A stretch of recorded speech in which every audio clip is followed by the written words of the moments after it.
name is Rachel Beardsley, and I'm a partner with Fragomen, the largest and leading immigration services provider worldwide. We've been fielding a lot of questions from agribusiness companies in terms of potential immigration solutions for them, as well as the impact of the current COVID-19 pandemic. As a result, we wanted to take the opportunity to talk through those questions, as well as potential immigration strategies and solutions.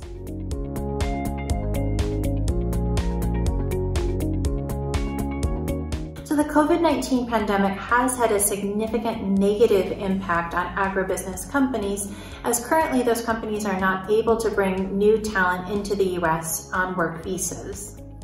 The reason for this is that currently the US consulates around the world are closed due to the pandemic and the related public health concerns. There is a potential workaround though for agribusiness companies, as it is possible to request an emergency visa stamp appointment if the person will be holding a critical or essential role.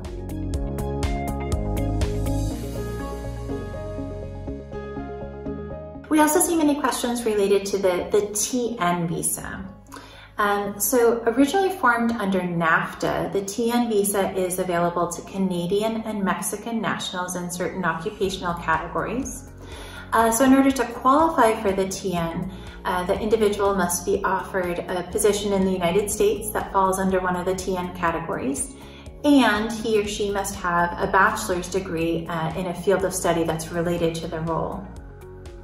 We see the TN visa utilized frequently in the agribusiness sector, and specifically for livestock production companies, as there are many science-based occupations under the TN visa. So specifically, the most frequent categories we see utilized include veterinarian, animal breeder, animal scientist, dairy and poultry scientist, just to name a few.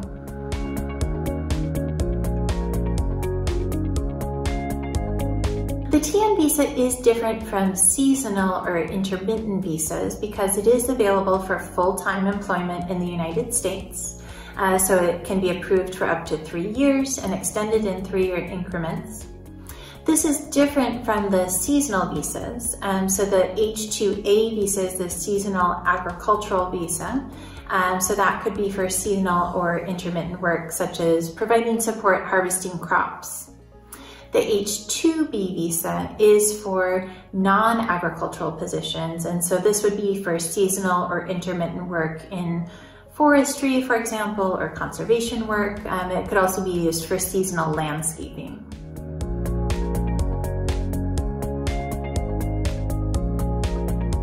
We also see employers ask about the green card process.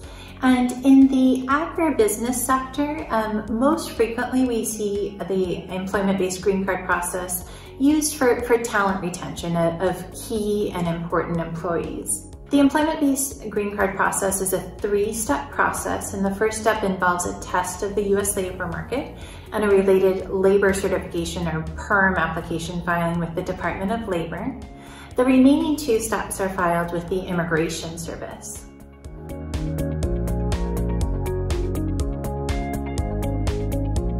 And finally, agribusiness companies are asking, what should they be thinking about now during the pandemic, and also in the post-COVID-19 in the future? What should they be thinking about?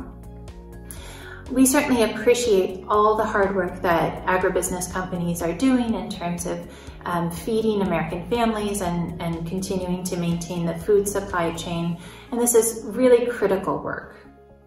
And immigration plays a key role for agribusiness companies, as it's a mechanism to fill shortages in the labor market. So in terms of what to be prepared for in the future, once the consulates do reopen, we are expecting there to be some delays just because of the high demand for visa stamp appointments that will occur once there are appointment slots available.